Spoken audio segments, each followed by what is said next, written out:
Hi there, thanks for joining us. In this video, we're going to be talking about permanent residency applications for Canada. If you are outside of Canada, you may be able to apply to become a Canadian permanent resident.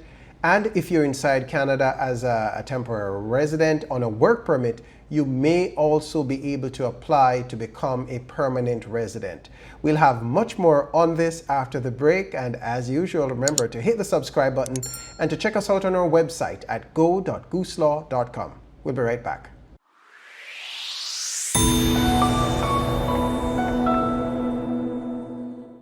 Welcome back. My name is Donovan Francis. I'm a Canadian immigration lawyer, and I help skilled workers inside Canada and outside Canada become Canadian permanent residents without having to deal with all of the complicated immigration forms that are part of that process. Now, if you are wanting to move to Canada as a permanent resident, there are several options that are available to you. And of course, Canadian permanent residents enjoy many benefits that Canadian citizens enjoy. In fact, with the exception of the ability to vote and the exception of the ability to hold public office, and also with the exception of the need to have their PR cards, their permanent residency cards, renewed after every 5 years, except for those three things, Canadian permanent residents generally enjoy the same benefits and rights as a Canadian citizen. And so in order for you to become a Canadian permanent resident, you may be able to apply from outside of Canada, which means you do not technically have to be inside Canada in order to apply successfully and become a Canadian permanent resident. Similarly, if you're already inside Canada as a temporary worker on a work permit or on a study permit or as a visitor, you may also be able to apply to become a Canadian permanent resident, albeit from inside Canada. Now, in terms of the options that are available to you, these are varied. Perhaps the most commonly known and most popular option would be the three options that fall within what's called the express entry system. So express entry is not an immigration option in and of itself.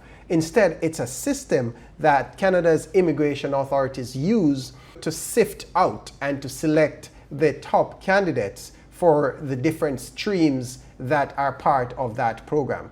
So generally speaking, there are three streams that are three immigration streams, three immigration channels that are affiliated with the express entry system. The first channel is one for skilled workers. So skilled workers are typically persons who have at least a university or college degree. They're in professional type jobs. They're highly skilled, and they're able to score at a relatively high level on one of the language tests, either for English or French. These persons typically would be applying for their Canadian permanent residency under the federal skilled worker class. Okay, so that's one of three classes that are aligned to the express entry program, and one of the classes that will be available to you provided you meet the eligibility requirements.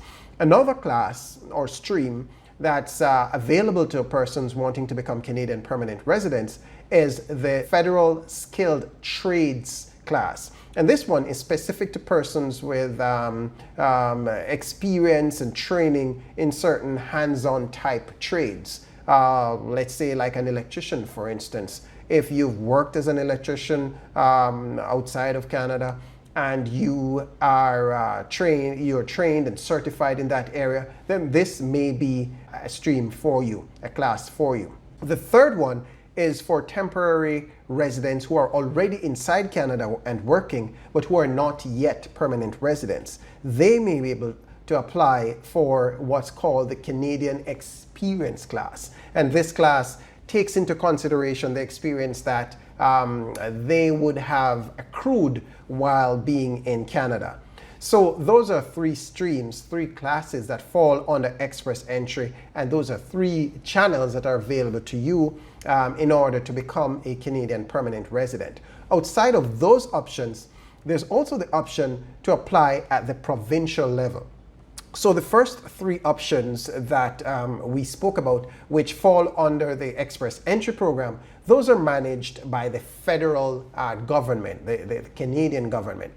But outside of that, each province and or territory inside Canada has its own program, and these are called provincial nomination programs or provincial nominee programs.